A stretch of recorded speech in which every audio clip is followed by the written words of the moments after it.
What's up, world? We right here in West Philadelphia. I'm your host, Fresh. We at ACAF 221 South 52nd Street. It's my co-host, Rashawn. This is a special Kwanzaa edition with the legendary, the Prince of Pan-Africanism, Dr. Umar Johnson.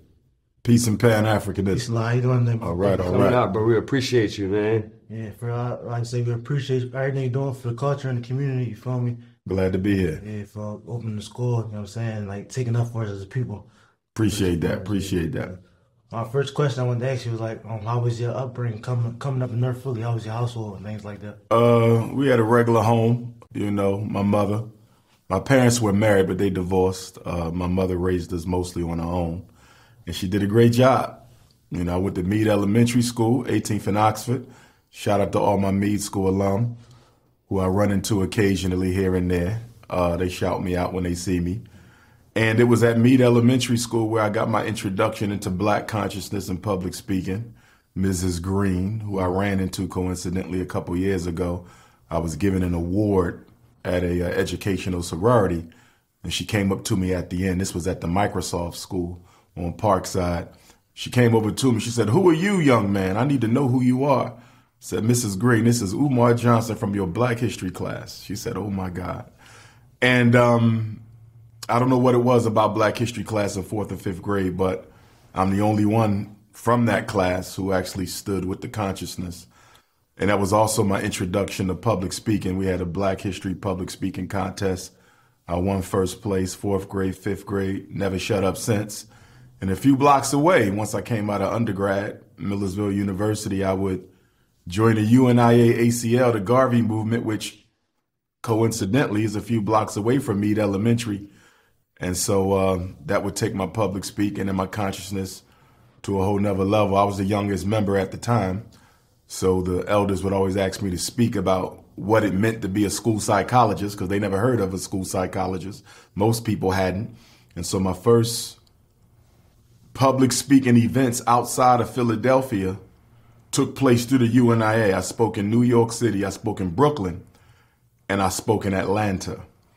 And that was the beginning of the public speaking career. So I owe a lot to Meade Elementary. I owe a lot to the Garvey movement. And of course, I owe a lot to North Philadelphia, because that's where both of those are located. Sure.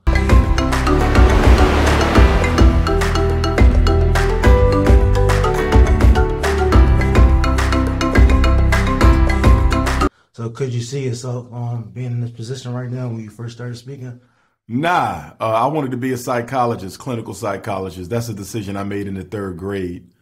4th and 5th grade was Black consciousness and public speaking. 6th grade, my father took me to a family reunion in Baltimore. That's when I learned that I was related to Fredrick Douglass by blood. And so by the time I left elementary school, I kind of knew I would serve African people. I knew I would be a psychologist. But everything took a turn in 2010. A brother in Chicago invited me up for a public TV interview. Brother Dawa, shout out to him and the Hebrew brothers. He's a Hebrew Israelite. So I went up there on September 18th, 2010, anniversary of Booker T. Washington's Atlanta Cotton Exposition speech. We did the psychoacademic Holocaust interview. That went crazy in Chicago, which is the 2nd largest Black city in the country. 5 weeks later, I'm in Harlem for the first time speaking at the National Black Theater, 125th and 5th.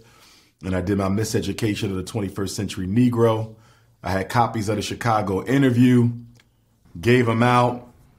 Prior to that, I used to do a lecture series at the African American Museum in Philadelphia. Right after me and Dr. Garvey, Marcus Garvey's younger son, Julius Garvey, we spoke at a program that's trying to exonerate the Honorable Marcus Garvey's name from the false charges put on him by J. Edgar Hoover back in the 20s. And there was a brother there in the Nnamdi Azikiwe, and he said, you need to go to Africa. Africa need to hear from you.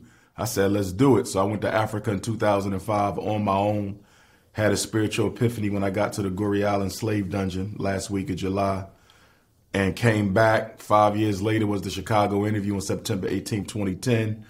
5 weeks later was the New York City lecture at 125th and 5th National Black Theater. That was October 30th.